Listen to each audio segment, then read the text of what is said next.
Good morning, my friends. I'm in my kitchen this morning and I'm making a little side dish that we have made for many years, and I wanted to share it with you because it's such a simple recipe, and yet during the summer it's just so refreshing. Um, we still call it lomi lomi, even though it doesn't have all the characteristics, all the ingredients of lomi lomi. Lomi lomi is a Hawaiian dish, which it's two words, Lomi, Lomi. And the ingredients for lomi lomi is salmon that has been salted for 5 days straight and extracts all of the liquids out of it. You have to change the salt every day and just make it drier and drier and drier. And then after 5 days, then you soak it in water to get most of that salt back out. And then the lomi lomi is chopped into really tiny pieces, kind of like these little olive pieces. And then it's added to onion and tomatoes. And it is heaven. It's just heaven. Anyway, since it takes so long to salt it, you have to think about it ahead. You can't go, oh, we're having a picnic tomorrow, let's have lomi lomi. You really have to. It's a week ahead. So I devised an alternative to it, and that is to add black olives, which have a little bit of salt to it. It's got a little bit of that drier flavor, heartier, meatier flavor. And so now that I have so many of these tomatoes coming in, hang on, I'll just get the little picture for you. Hold on, don't go anywhere. I'm coming. Got it. Okay. This is called a Principale Borghese. It's not Principal Borghese, it's Principale Borghese. Pretend you're Italian and pretend I'm Italian. Anyway, it's Principale Borghese. And these tomatoes, they say, are between 1 and 2 inches long. And I think that's probably, I don't think I got any that were 2 inches long so far. But in 2 weeks since I started picking, I've gotten 11 pounds off of my 22 plants I think I have. So that's quite a bit. They're really coming in really nicely. And I'll just show you what one looks like if I can cut this in half without cutting myself.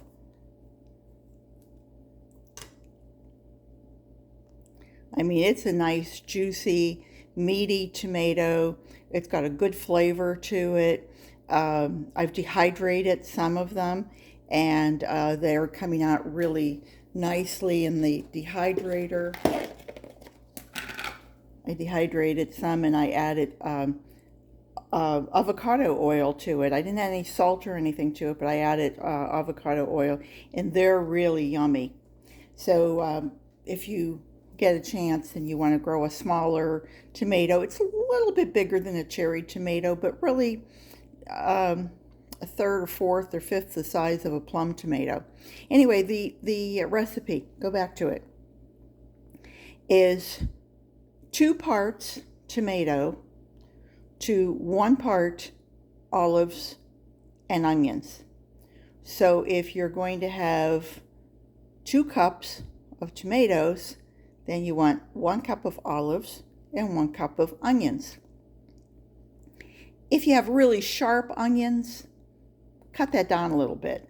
If the tomato and onion together is wonderful, and then the olives really, and black olives, green olives aren't going to work because they're going to already have too much flavor in them.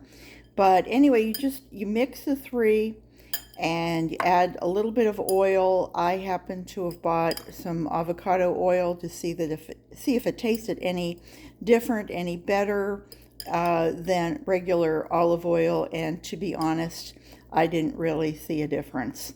So olive oil would be good. A little bit of salt, a little bit of pepper, whatever you'd like to add to it. Taste it first. I usually taste it. If you're doing lomi lomi, the true lomi lomi, and you've got salmon, you won't need any salt. There's so much salt in the salmon itself. But with the olives, there isn't really that much.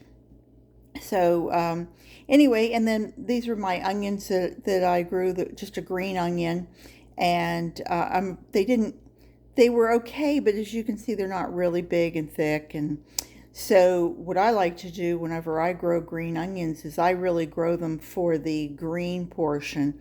And so for over 2 months now, I've just been going out and I will chop off this portion of it. And let me just show you that, if I can show you what I mean. You see how you've got an onion here that has the top? Pretend this is growing here. Okay, here's your top, and then here's the second one, and then here's the third. And so what I usually do is I'll come along and I'll take all of when they first start coming, and I will take all of these top ones off. And then as that one grows, and I'll take all of those off. And then as these grow, and in the meantime, there's going to be one that comes from the inside, and it's going to keep shooting up. So instead of a cut once or pull it out of the ground, I do kind of a cut and come again, so that I can keep rotating that and keep it alive longer. I mean, I've seen people actually, cut off this port, cut it to here, and then just replant this. I have other ideas for that plot of soil at my yard, so I'm not going to do that. But anyway, I just want to, it's summer. We've already gotten through Memorial Day, but it's pretty much summer everywhere now. Well, unless you're on the bottom side of the universe here, and you're in Australia or New Zealand, you're talking about your winter. But if you aren't, this makes a great cool salad. And serve it with potato salad or some deviled eggs or hamburgers, hot dogs.